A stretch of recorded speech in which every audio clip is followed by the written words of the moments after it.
शिक्षा दो, दिमाग से काम करना सिखाओ और यही अपने नफे नुकसान, अपनी लाभ हानि का ध्यान करें। ज्योतिषों में कुछ नहीं रख लोगों को कि अपना रास्ता पकड़ो और संविधान की फूले साहब की गुलामगिरी पढ़ो, गौतम बुद्ध को पढ़ो, नैन चक्षु खुले रखो। एक पुस्तक समझ के अलमारी में बंद करके लॉक कर दी, लो भी इतनी सेफ कर दी। लेकिन जिनके हाथों में सत्ता की चाबी है वो सारे जज बने बैठे, सारे एमपी एमएलए बने बैठे, सारी पार्टियां के मालिक बने बैठे, सारी फैक्ट्रियां के मालिक बने बैठे। एक व्यक्ति 18,000 करोड़ रुपए उसके माफ कर रहे अडानी के, और उसने 250 करोड़ लोन फिर देने लग रहे हैं। बताइए कहां का रुक है? जो लोग इस प्रकार का सिस्टम कर रहे, एक आदमी दिवालिया हो गया, उसका लोन माफ कर रहे, उसने दोबारा लोन देने लग रहे। यही देश का धंधा चल रहा। किसान के 18 रुपये माफ नहीं कर सकते। तीसरा मोर्चा बनाने की क्या आवश्यकता पड़ेगी? देखिए, ये मनुवादी व्यवस्था जो है, यही कांग्रेस है, यही बीजेपी। 55 साल कांग्रेस ने रौंदा और 18 साल 4 बार में बीजेपी वाले भी राज कर गए। व्यवस्था एक ही है, सिक्के के दो पहलू एक ही हैं, एक ही सिक्का, उसकी दो साइड है, क्या कांग्रेस है क्या बीजेपी है। लेकिन हकीकत में प्रयास है थर्ड फ्रंट बन के देश। देखिए, बाबा साहब ने अपनी जीवनी में लिख रखा कि 2021 है, 2022 ये समझो 21वीं सदी है। 20वीं सदी अंधविश्वास की थी। जिस दिन का ये पुर्जा आया, जो मैं यहां बोल रहा हूं, ये पूरे देश में जा रहा है। हमारी बात को उठाने वाला पहले कोई मीडिया नहीं था, लेकिन इस पुर्जे के माध्यम से ये वीडियो लाखों लोगों तक अभी 1 घंटे में पहुंच जाएगी।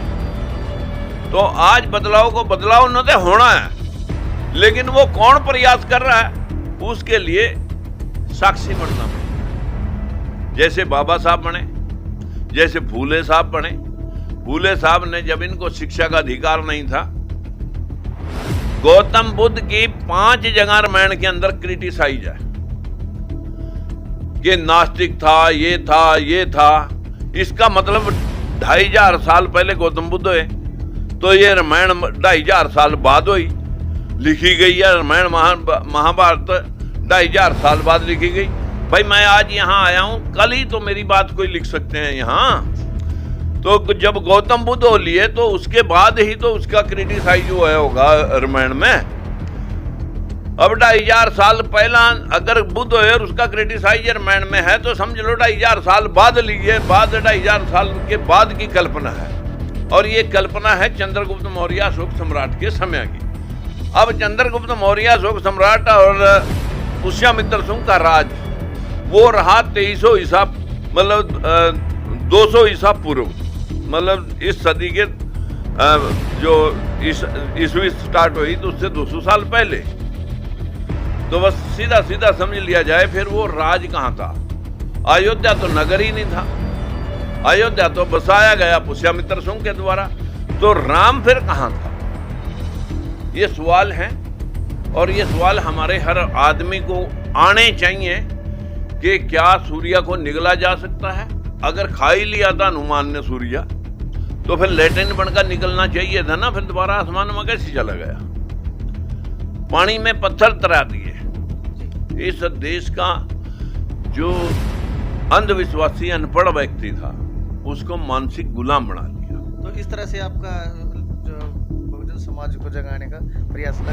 हमारा काम है लोगों को जागृत करना। बाबा साहब ने, जो फूले साहब ने गुलामगिरी लिखी, ये अगर गुलामगिरी पढ़ लें तो कल एक भी मंदिर माना, और ये मंदिरों में पैसे चढ़ाना बंद कर दें तो 1 साल में सबके ताले लग जाए। सैनी साहब, आप तो लगभग तकरीबन सभी जगह जाते हैं, तो कितने आपने घरों में जो है अपने महापुरुषों की जो है तस्वीरें देखी? मैं आपको एक बात बताना चाहूँगा। मैं अभी वहाँ था, उमेश जी के यहाँ पगड़ी चल रही थी। वहाँ एक पंडित बड़े मतलब पूजा पाठ में खा, ये दुआएगा टिकट स्वर्ग का। अरे स्वर्ग तो उस आदमी ने अपना हाथ नहीं लवाया, बैठा बैठा चलता फिरता चले गया। वो स्वर्ग था यहाँ, वो तो स्वर्ग में है ही है। जौन सा आदमी ने किसी का हाथ नहीं लवाया, एक आदमी को जी पड़ गए और पड़े रहा 2 साल, वो यही नरक नहीं भुगत लिया।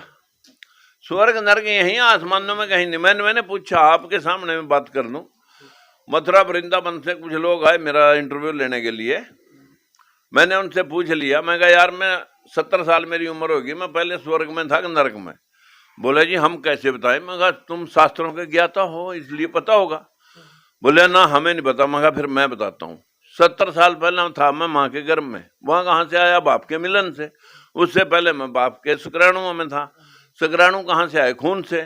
खून कहीं से आया? रोटी से। रोटी कहाँ से आई? किसी अनाज के पेड़ पौधे से। अनाज का पेड़ पौधा कहाँ हो गया? जब 5 तत्व जिनको हम भगवान मानते हैं, वैसे भूमि, गैसे गगन, वैसे वायु, ऐसे अग्नि और नैसे नीर, जब ये 5 तत्व इकट्ठे होते हैं तो सृष्टि का निर्माण होता है। जब ये विकराल रूप धारण करते हैं, ना फ्लड के आगे जोर चला, ना अर्थक्वेक के आगे जोर चला, ना पानी के आगे जोर चला, ना आग के, लेकिन जब ये सूक्ष्म रूप में आते हैं, जब बरसात होती है तो अनेकों वनस्पति पैदा हुई। उससे पहले मैं मिट्टी में, पानी में, अग्नि में, वायु में, ब्रह्मांड में, सारी जगह था। बरसात हुई, पंचों तत्व मिले, पेड़ पौधे ने जन्म लिया, उसका अनाज लगा, मैं पेड़ पौधे में गया, अनाज में गया, अनाज बाप ने खाया, उसका खून बना, खून से मैं गर्भ में गया, बाप के मिलन, माँ बाप के मिलन से, और फिर मैं पैदा हो गया। अब जिस दिन मरूंगा सबसे पहले हवा निकल गई, शरीर ठंडा हो गया। अग्नि तत्व अग्नि में मिल गया, हवा हवा में मिल गई, किसी ने जलाया दफनाया, मिट्टी मिट्टी मिल गई, पानी पानी में मिल गया। क्या कहेंगे लोग आते हुए? बोले पंच तत्व में विलीन हो गया। ना मैं कहीं से आया, इन्हीं 5 तत्वों से बना, इन्हीं में जाकर लीन हो गया। लेकिन पंडा पुजारी आपका पिंडा यहाँ नहीं छोड़ेगा। वो कहेगा ना ना आत्मा, शरीर मर गया, आत्मा नहीं मरती, आत्मा अजर अमर है, जैसे कर्म करे होगे वैसे जाएगा। अगर उसने अच्छे कर्म कर रखे पूजा पाठ के तो भगवान के चरणों में लीन होगी, स्वर्ग में जाएगी। और अगर उसने बुरे कर्म कर रखे होंगे तो फिर दोबारा से कुत्ता, गधा, घोड़ा, खच्चर उसकी दोबारा बनेंगे। पंडा यहाँ फिर बकाएगा। मैंने कहा अच्छा भाई आत्मा मरती नहीं, जन्म भी नहीं लेती। मैं कहा जब देश आजाद हुआ तब थी आबादी 23 करोड़ और अब हो रही है 140 करोड़। मैं कहा 117 करोड़ आत्माएं फिर कहां से आई? उस तो चकरा गया उसका दिमाग। मैंने कहा चलो कुत्ते, बिल्ले, मच्छर, मक्खी, कूड़े मकोड़े, कीड़े मकोड़े मर गए होंगे। मैं कहा 4 लाख आत्माएं तो मेरे पोल्ट्री फार्म में बंधा मुर्गियों के तौर पर, थोड़ा खाद में खरबों कीड़े पड़े। मैं कहा मच्छर मक्खी स्टोर भर रहे। अगर आप ये बात पूछें कि दूसरे लोग, दूसरे देशों के लोग मर गए होंगे, वो आत्माएं इधर, उनकी आबादी बढ़ रही, जितनी गंदगी बढ़ी उतनी मतलब जो है ना मच्छर मक्खी कीड़े मकोड़े बढ़े, वो आत्माएं फालतू, आदमी की आत्माएं फालतू। मैं क्यों बगा रहा पंडा साहब? आदमी मैथुन क्रिया से इसी संसार में सब कुछ जीव जंतु पैदा हो रहे। मैंने कहा कि अगर आप ये समझ रहे हो आदमी आगे आदमी, मेरे माँ बाप थे कल 2, फिर हम 6 बहन भाई, उसके बाद अब 36, कल 96 हो जाएंगे। पशुओं के पशु, जानवरों के जानवर, परिंदे के परिंदे, कीड़े मकोड़े के कीड़े मकोड़े, यही एक दूसरे नर और मादा के संपर्क से पैदा हो रहे हैं। आपने बाजरा बोया, बाजरा निकलेगा। आपने मक्की बीजी, मक्की, गन्ने बीजे, गन्ने। मैं कहा पर तेरे घर वाली ने कभी बछड़ा तो नहीं दिया होगा, ना किसी सांप के अंडे में घुग्गी निकली होगी। तुम कह रहे कुत्ता ही बनागा, गधा ही बनागा, घोड़ा ही बनागा। संसार में जो कुछ है, गौतम बुद्ध ने दुनिया को कहा कि कोई परमात्मा आत्मा का खेल नहीं है। इंसान इसी धरती के ऊपर पैदा होता है, यही दुख और सुख भुगतता है, सुखों दुखों का निवारण है। अगर आप मेडिटेशन के जरिए निवारण करना चाहो, अपनी इच्छाएं, संकोच कंट्रोल करके आप अपने जीवन को सुखी बना सकते हो। अब बताइए तो स्वर्ग ढूंढने के लिए लेकिन व्यवस्था क्या बनाई? 4 वर्णीय व्यवस्था, ब्राह्मण, क्षत्रिय, वैश्य और शूद्र। ब्राह्मण शिक्षा दीक्षा पूजा पाठ, बनिया व्यापार और ठाकुर जी राज, और शूद्र काम सेवा करेगा। 4 दिन पहले इसी महीने पीछे करवा चौथ थी। हमारे घरवाली को भी मैंने कहा कि मैं भाई मेरे नाम का व्रत मत रखियो। मैंने कहा पहले ही आप शुगर की पेशेंट हो रही हैं, मैं कहा और भूखी मरेगी और ज़्यादा परेशान। लेकिन मैं जब शाम को आया तो हमारे घर में 9 औरतें हैं, उन लोगों ने 9 खाने से बना करके पूजा कर रखी। मैंने पूछा आप रुके नहीं? वो तो बिना उत्तर दिए अंदर चली गई। लेकिन मैं अपनी घरवाली के जो हमारे भौजाइयाँ थी या हमारे भाई भतीजा की घरवालियां थी, उनसे मैं पूछने लगा। मैं कहा कर ली पूजा? तुम्हारी पूजा करने से हम सब की इत्तेफाक से हमारी सारी घरवालियां जिंदा हैं, और तुम जिंदा थी, तुमने हमारी लंबी उम्र कर ली। मैं कहा जिनके घरवालियां नहीं है वो तो साल 2 साल में सारे के सारे मर जाएंगे, वो तो बचेगा नहीं एक भी, क्योंकि उनके पास तो घरवाली नहीं, उनकी लंबी उम्र कौन करेगा। मैं कहा आज तुमने पूजा करी, थारे घरवाले तो अभी पोल्ट्री फार्म पर बैठे होंगे, वहां खान पीन कर रहे होंगे, और तुमने चांद देख करके अब से पहले व्रत खोल लिया कि पति देव आ गया। जिस दिन बच्चा खिलाती औरत गली में जाएगी रात के समय, शाम के टाइम चांद निकलेगा, देख बेटे चंदा मामा, उस दिन तो वो चंदा मामा है, तुम्हारा भाई है, और आज वो तुम्हारा पति है। मैं कहा इसी को तो गुलामी कहते हैं, एक ही पसो लो, पति बनाओ या भाई बनाओ उसको। अब आ जाएगी धनतेरस। धनतेरस है, हरियाणवी भाषा है धनतेरस। पंडित जी ने सामान दे दिया लिख कर, तेरे बाप के ऊपर पूजा होनी है धनतेरस पर, पितरा की पूजा होनी है, ये सामान लगागा तेरे बाप के ऊपर, धोती लंगोटी टोपी चोटी और जूते चप्पल, छतरी भी नहीं है, पैसे भी खत्म हो रहे, बिस्तर भी पट गया। सामान लिख कर दे दिया, पंडित जी लेगा है, उस सामान को लेने के लिए लिख कर देंगे।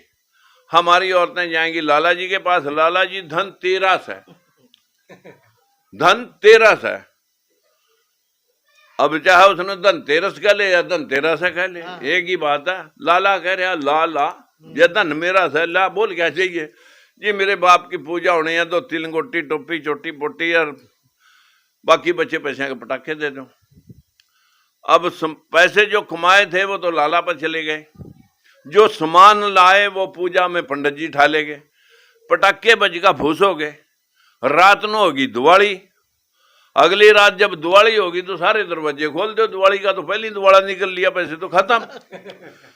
अगली रात में जो है ना फिर वो पूजा पाठ करके जो है ना दिन में दरवाजे खुले खोल छोड़ दिए, सारे मकान के ऊपर लड़ियां डाल दी, लक्ष्मी आएगी। और लक्ष्मी आती है उल्लू की सवारी, और उल्लू ने रोशनी में दिखदा को नहीं, दिखदा हो तो बता दो, समझो थारे घर में तो साले की किसी तरीके तो उल्लू लेकर उसने बढ़ नहीं सकता, क्योंकि लाइटां इतनी जगह रखी हैं।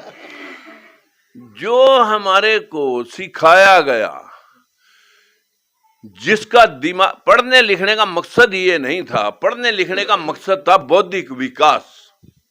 बौद्धिक विकास तो हुआ ही नहीं। हमने तो डिग्रियां हासिल करके बीए करने के बाद 5वीं फेल पंडित के पास दरवाजे में पड़े, नौकरी मिल जाए छोकरी मिल जाए, ना तो नौकरी मिला ना छोकरी मिला, आधे फिरा नहीं हुई पैदल।